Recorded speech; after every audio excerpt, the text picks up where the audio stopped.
நம்ம எல்லாருக்குமே தெரியும் சிவகார்த்தியோட கேரியர்லேயே மிகப்பெரிய உச்சபட்ச வசூல் கொடுத்த ஒரு படம்னா அது அமரன் படம் தான். அந்த அமரன் படம் வந்து ஒரு பயோபிக், மறைந்த மேஜர் முகுந்த் வரராஜோட பயோபிக்கு.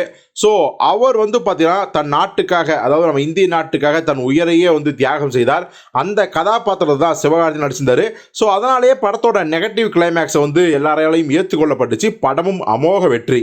இப்போது அதே மாதிரியான ஒரு நெகட்டிவ் கிளைமேக்ஸ் தான் இந்த பராசக்தி படத்துலையும் இருக்க போகுது.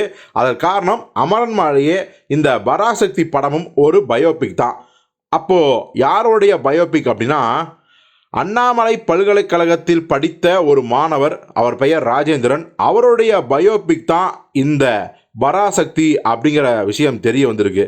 என்ன விஷயம்னா, 1905 ஜனவரி 27 பார்த்தீங்கன்னா ஹிந்தி திணிப்பு எதிர்ப்பை தெரிவிக்கும் வகையில் நிறைய இளைஞர்கள் தீக்குளிச்சாங்கல்ல, அவங்களுக்கு ஒரு பேரணி நடந்துச்சு. அவங்களுக்கு அஞ்சலி செலுத்துறதுக்காகவே ஒரு பேரணி நடந்துச்சு. அதோடைய நோக்கம் வந்து ஒரு பக்கம் அஞ்சலி செலுத்துறது, இன்னொரு பக்கம் பக்தவச்சலம் கீழ் அமைந்த அரசை கண்டிக்கிறதும் தான். ஸோ இதனாலேயே பார்த்தீங்கன்னா அந்த பேரணிக்கு வந்து ஒரு மிகப்பெரிய அளவில் வந்து எதிர்ப்பு கிளம்புச்சு. அப்போ நடந்த அந்த காவல்துறையின் துப்பாக்கி சூட்டில் தன் நெற்றியில் குண்டு பாய்ந்து ராஜேந்திரன் என்கிற இளைஞர் உயிரிழந்தார். ஸோ அவருடைய உடல் பார்த்திங்கன்னா பரங்கிப்பேட்டையில் அடக்கம் செஞ்சப்பட்டது. ஸோ ராஜேந்திரனை கௌரவிக்கும் விதமாக சிதம்பரம் அண்ணாமலை பல்கலைக்கழகத்தில் அவருடைய திருவுருவ படத்தை நம்ம கலைஞர் கருணாநிதி திறந்து வைத்தார். ஸோ இந்த படத்தில் வர இந்த சிவகார்த்தியின் கேரக்டரு மறைந்த ராஜேந்திரனோட கேரக்டர் தான் அப்படிங்கிறது கிளியராகவே தெரியுது. இதுதான் கதையாம்.